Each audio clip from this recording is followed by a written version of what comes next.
दोस्तों, supreme court से जो खबर आई है वो सिर्फ एक फैसला नहीं बल्कि इस देश की बेटियों की उम्मीद की जीत है। उन्नाव रेप केस, एक ऐसा नाम जिसे सुनते ही दिमाग सुन्न सा हो जाता है। वही केस जिसमें एक ताकतवर एमएलए कुलदीप सिंह सेंगार ने 2017 में एक नाबालिग लड़की की जिंदगी को पूरी तरह तबाह कर दिया। लेकिन आज जो कुछ हुआ उसे समझना हर हिंदुस्तानी के लिए जरूरी है। बात सिर्फ एक रेप की नहीं थी। जब उस बच्ची ने आवाज उठाई तो पूरे सिस्टम ने उसे कुचलने की कोशिश की। लड़की के पिता को झूठे केस में जेल भेज दिया गया, जहां उन्हें इतना पीटा गया कि उनकी मौत हो गई। बात यहां भी नहीं रुकी। जुलाई 2019 में एक मिस्टीरियस ट्रक एक्सीडेंट होता है जिसमें पीड़िता की 2 मौसी की मौत हो जाती है और लड़की महीनों तक वेंटिलेटर में पड़ी रही। ये एक्सीडेंट नहीं, एक सोची समझी साजिश थी। ट्रायल कोर्ट ने 2019 में सेंगार को उम्र कैद की सजा सुनाई थी। सबको लगा न्याय मिल गया, लेकिन दिसंबर 2025 में दिल्ली हाई कोर्ट ने एक ऐसा फैसला सुनाया जिसने सबको चौंका दिया। कोर्ट ने सेंगार को बेनिफिट ऑफ डाउट देते हुए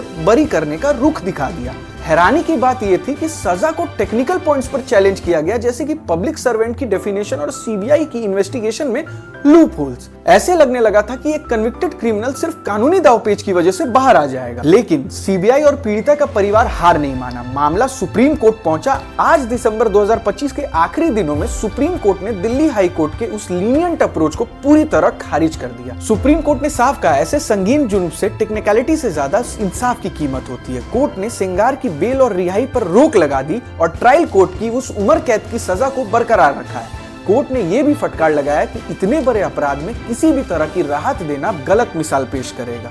लोग सड़क पर उतरे। इस महीने इंडिया गेट और सुप्रीम कोर्ट के बाहर जो प्रोटेस्ट हुए, उन्होंने दिखा दिया कि अब जनता जाग चुकी है। जब सिस्टम किसी बड़े नाम को बचाने की कोशिश करता है तो सड़कों पर उतरना ही आखिरी रास्ता बचता है। अगर आज सुप्रीम कोर्ट सख्त ना होता तो शायद गरीब की बेटी का भरोसा कानून से हमेशा के लिए उड़ जाता। सुप्रीम कोर्ट के बयान के बाद कुलदीप सिंह सेंगार की बेटी का बयान आता है कि मैं पूरी तरह एग्जॉस्टेड, फ्राइटेंड और स्लोली फेथ लूज कर रही हूँ, मगर अभी भी होप पर टिकी हुई हूँ क्योंकि कहीं और जाने का रास्ता भी नहीं है।